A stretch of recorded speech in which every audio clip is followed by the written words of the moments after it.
àwọn yìí kì í ti gbé o akẹ́sàn kì í ti gbé o. Orúkọ mi ni Abdulrahman Kelimat táwọn èèyàn mọ̀ sí Kelly J ìgbàlódé chanter ọmọ Ogun State ní Ìjẹ̀bú Ìṣàrà ọmọ Kwara State tún ni mí ní Òmù-àrán. Ọmọ Ìjẹ̀bú ọmọ ẹni wa mádùn adé mádùn oṣù pẹ̀lú ìyẹ́ ọmọ onígbò mọ̀dé o ọmọ onígbò mọ̀wọ̀ ọmọ onígbò ká àjòjì ò gbọ́dọ̀ wọ̀ àjòjì tó bá wọ́ gbòòrò yìí sì ìdẹni ẹbọ àjòjì tó bá wọ́ gbòòrò wá sí bí sàwọ́ dànù ọmọ òun ṣe ní ọ̀yọ̀yọ̀ mọ́yọ̀mọ́ tí ń ṣe ní òkú lè pa ni ebi nínú ilé àwọn bàbá mi ni mádùn adé mádùn mọ́tò pẹ̀lú ìyẹ́jẹ́ ọmọ alówó lòdù bí iyere ọmọ wájú ọlọ́rọ̀ tí ń ṣòwò ẹ̀yìn kùlé ọlọ́rọ̀ tí lè jí gbà lẹ̀kẹ̀ ògèdèkejì ọlọ́rọ̀ tí lọ yẹbẹyẹbẹ létí omi Ìjẹ̀bú lọ́mọ eré níwà. Ilé ẹ̀kọ́ mi ó lọ díẹ̀ torí mo ka primary school tẹ́mẹ̀ta kó ṣe kó mi ò bọ̀ wé ò bọ̀ bọ́lọ̀ ṣàṣe ló ṣe rí nìyẹn. Mo dẹ̀ lọ secondary school ọ̀kan mo lọ sí Ògbó grammar school mo parí primary school ní Muslim community school Òmù-àrán mo lọ sí Ògbó grammar school Òmù-àrán and presently I'm a student of Open University that's now táwọn èèyàn mọ̀ sí now. Nǹkan tó fa Kelly J wá ní orúkọ mùsùlùmí tí mò ń jẹ́ Kelimat ibẹ̀ láti rí Kelly J ibẹ̀ dẹ̀ túmọ̀ sí Jumai so ibẹ̀ ni mo ti yọ J tí méjèèjì fi di Kelly J. Ìgbàlódé chanter ni pé ìgbà tí mo fẹ́ bẹ̀rẹ̀ iṣẹ́ ewì kíké mo jẹ́ èèyàn tó jẹ́ pé mo máa ń fẹ́ wà unique mo máa ń fẹ́ kí nǹkan mi yàtọ̀ so mo wá wò pé kí nìkan tí mo lè ṣe o tí n bá ń wọ aṣọ tí àwa máa ń pè ní English dress aṣọ òyìnbó táwọn èèyàn fi ní máa sọ fún mi pé aṣọ ìbílẹ̀ ló yẹ kó máa wọ̀ tí kò ní dàbí dressing barrier fún mi tó máa jẹ́ kí n yàtọ̀ nínú àwọn akéwì tó kù ó ní mo ṣe wá pé kí n máa lo ìgbàlódé that's modern chanter kí n máa lo ìgbàlódé chanter. mo fẹ́ lọ lè bàbá ẹ̀yìn débi tó lọ lè láàpẹ̀rẹ̀ akẹ́sàn ilé ọmọ àgbẹ̀ bí òmùwẹ̀. Mo bẹ̀rẹ̀ iṣẹ́ ewì kíké ní ọdún tó kọjá March ọdún tó kọjá ni mi ò mọ ibi tí ẹ̀bùn náà ti wá bọ̀ bàbá mi ti ṣe rí bọ̀ wọn ò rí lè ṣe dáfà torí àfà ni wọn so ó kàn bẹ̀rẹ̀ náà ni mo wá di pé mo dẹ̀ ń rí kinní ẹ̀ sọ kí ló ṣẹlẹ̀ torí kò yé mi èèyàn tó wà nínú kọ́mẹ́dì ní mi tẹ́lẹ̀ so máa wò pé eru kí lélẹ́yìí torí àti secondary school mi ò like Yorùbá mi ò like anything cultural but ìgbà tí ẹ̀ wá tó wá dà gẹ́gẹ́ bí ẹ̀bùn tí mo ti wá rí encouragement lọ́tún ló sì pé máa ṣe kinní máa ṣe kinní máa ṣe kinní bí mo ṣe bẹ̀rẹ̀ náà nìyẹn mo dẹ̀ wá bí tí mo wà lónìí.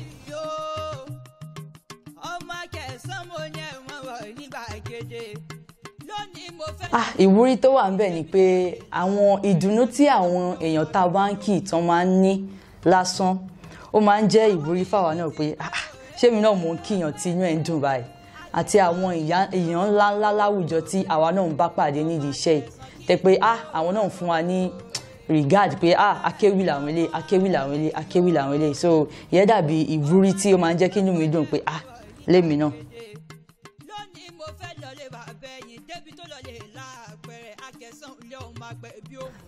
Ó pọ̀ àmọ́ nínú wọn ni ọjọ́ ìbí bàbá Kọ́lá Olóòtú inú nǹkan mọ́ lè gbàgbé nítorí a lot of challenges ló ṣẹlẹ̀ lánàá tèmi gan mọ̀ pé máa padà ṣe iṣẹ́ ń bẹ̀ àmọ́ Ọlọ́run ṣáà padà ṣe ìyanu so nǹkan ribiribi tó ṣẹlẹ̀ ó pọ̀ gan tí máa ní kí n máa sọ lọ ní kúrò níbí wáyé.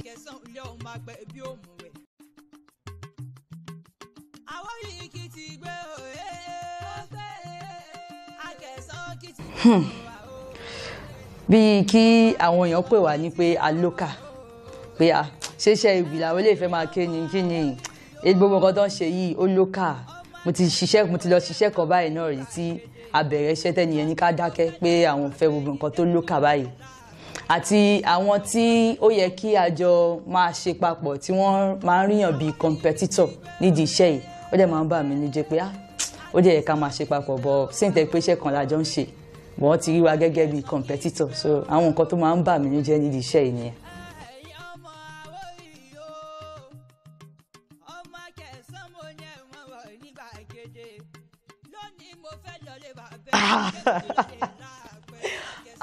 olórí hip hop kan ni mo nífẹ̀ẹ́ láti ìbẹ̀rẹ̀ tí mo mọ̀ pé ẹni yìí mo like ó ní Keshiro Lee Kesh ó máa ń pè ní Lee Kesh ó wù mí gan tí mo like dáadáa òun nìkan.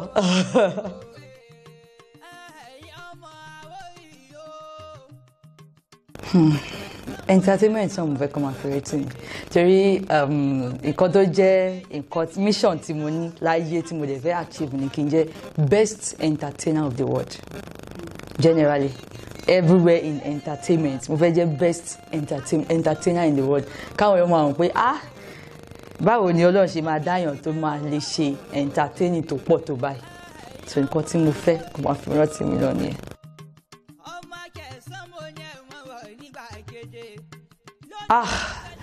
Ẹ jẹ́ ká gbà fúnra wa ẹ jẹ́ ká gbà fúnra wa ẹ jẹ́ ká gbà fúnra wa tá a bá gbà fúnra wa a ní problem ẹnìkan ò compete ẹnìkan ẹni tó máa fẹ́ mi ó lè má fẹ́ wọ ẹni tó lè máa fẹ́ wọ ó lè má fẹ́ mi ẹnìkan náà dẹ̀ lè fẹ́ àwa méjèèjì papọ̀ kò sí ìyọnu ń bẹ ẹ jẹ́ ká ṣe ní ká gbà fúnra wa.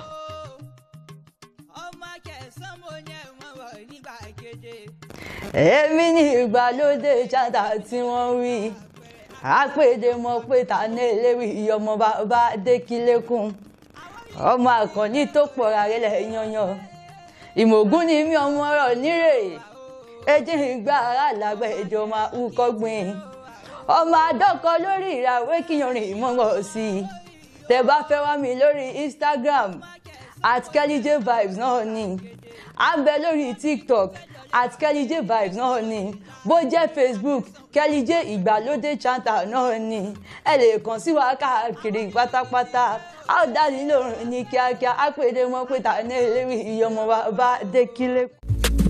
This alakọ you no call me for 4 days kí ló ṣẹlẹ̀ jẹ́ kí lọ bá nílé. Who dey knock my door kókókó wetin I do àǹtí olóyún ebèrè kí lẹ fẹ́ kálẹ̀ béèrè. Are you joking? No, boy, I stop it. Stop passing funny, now you get it shy. Ẹgbà mi ṣẹ́kàn wá doyún ni, ìwé báwo ìfẹ́ ló bojú mi. All this love lórí running, kò tiẹ̀ kàn mí, ó máa gbóyún inú mi. Àlàyé kò kàn mọ́ di bẹ̀lẹ̀, ó lè rí mọ́ mi o, ẹ wo yẹ̀yẹ̀. Even your daddy na pastor sẹ̀lẹ̀, nothing do me.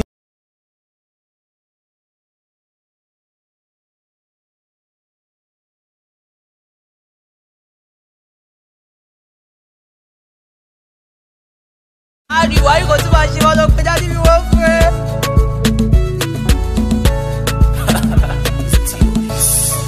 Rẹ̀rẹ̀ ṣe àjìnà báyìí láì sáré tẹ̀sí inú gbónígbé ni. Dádì mi ẹni tí mo sọ rèé. Ṣálá kọrí fa ọ̀rajà ẹ̀rẹ̀. Ṣèbó ní kí n lọ pé bàbá mi wá. Ó jẹ̀bi ò bá kó gbogbo ẹbí yín wá. Ẹ pẹ̀lẹ́ bàbá òṣì tó bímọ ya. Andrew Avenue àgbáyà. Ó fọ́mọ mi lóyún tán ó tún bù mí. Gbọ̀nba wo nínú ẹbí yín kò sírù mi. Olùgbèjà ní àbónídúró. Ṣé bí ń pa yín gábà yín ra túwó? Adáṣọ fún ní tọrùn ẹ̀ láwò. Ìkà ni bàbá yìí ẹbí mi báwo. Lákọ̀ọ́lẹ̀ léyìí àbísùn wọn náà. Orógbó ẹgbà mi mo fa bẹ́jọ́ náà. Tẹ̀nà ti rúkà ọmọ yẹn lẹ́wà 39 ẹ̀yìn kọ́lẹ̀ fún lóyún. Àfìgbà tó padà lọ yóyún yẹn. Dádì mi ẹ sọ fún mi pé rọ́ọ̀ ni ẹ̀jẹ̀ sọ̀rọ̀ ṣé rọ́nà pamọ́ yín. Àgbákò ìwọ ọmọ mi ṣé wọn náà jẹ́rìí mi ni ó dàbí pálákọrí ti yí lórí. Bàbá rúkà ṣe mọ̀ pé sójà ni ẹ̀jẹ̀ ń pè wọ́n kán